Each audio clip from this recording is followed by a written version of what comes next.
Well, March is Brain Injury Awareness Month. Millions of people suffer concussions every year. Many go undetected, and athletes are at special risk. Dr. Nidhi Kumar is on call this morning with what you need to know. Good morning, doctor. Good morning. How are you? We hear a lot about concussions, but what exactly are they?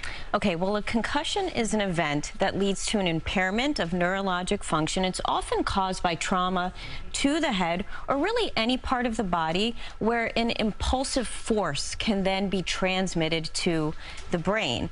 Now, the interesting thing about a concussion is it causes more of a chemical disturbance in the brain than a physical one, and that's why a CAT scan or an X-ray really won't show you much, because when the brain goes through an injury, there's this mismatch between the metabolic demands of the brain to heal and blood flow, and that's why we get those symptoms: headache, nausea, vomiting, dizziness, even feeling more emotional. So it's really a complicated injury that occurs to the brain.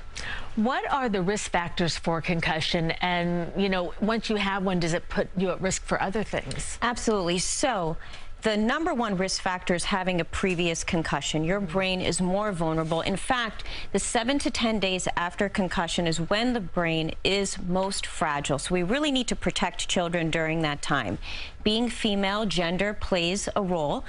Girls have less developed neck muscles. And so if there's a mechanical force to the body, it gets transmitted to the brain easier. And then finally, certain sports. So hockey and football are big for boys. For girls, it's basketball and soccer. But close after these organized sports is regular gym class. So you figure you have kids, different sizes, genders, athletic ability. You throw them in a room with a hard surface, balls and bats. What's gonna happen? Now, in terms of long-term, repetitive concussions in childhood can put you at risk for issues in adulthood. You can see anything from cognitive difficulties, like difficulty with memory, concentration, emotions, depression, anxiety, even impulse control, because a concussion is a traumatic brain injury, and you're only born with a certain amount of reserve. So we really want to take these events very seriously. I'm so glad it's in the forefront of news, lately. Absolutely. Versus it used to be you don't even consider it, especially with these football players, these pro football players. What should you do if your child does get a hit? Okay, so if your child gets a hit or you're a coach, there's this saying that we have: when in doubt, sit them out. A little person that gets a big hit needs to be taken very seriously. And for about 50% of players, they won't have symptoms for 24 hours. Now, a lot of these big hits can represent what we call pre-concussive events. So it's not quite a concussion, but it's the precursor to a concussion. And if you continue to play, you can develop a full-blown concussion. Now, a hit that occurs with loss of consciousness, facial trauma, headache, dizziness, fogginess, you're done playing for the day. You need to seek medical attention. And if it is a concussion, I need to emphasize the importance of rest. Resting the brain, resting the body to allow it to heal. And that may mean a period of no school, no screens, no sports, not even watching sports.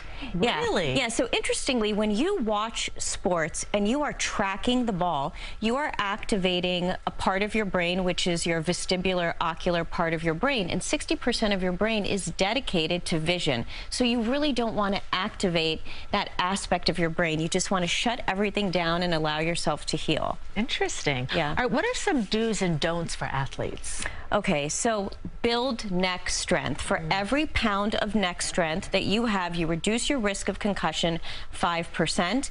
There is also a movement to delay heading, and in soccer, we are not allowing kids to head until they are 10 years old. Don'ts are: avoid these headbands and mouth guards. They're on the market, and they're basically advertised as reducing concussion risk. They really don't work. If you get a hit, sit out. And then if you are dealing with a concussion, your child's dealing with a concussion, communicate with coaches, communicate with teachers, let them know what's going on. Dr. Nidhi Kumar, thank you so much. A lot of new things that I'd never even heard. Yeah. Appreciate it.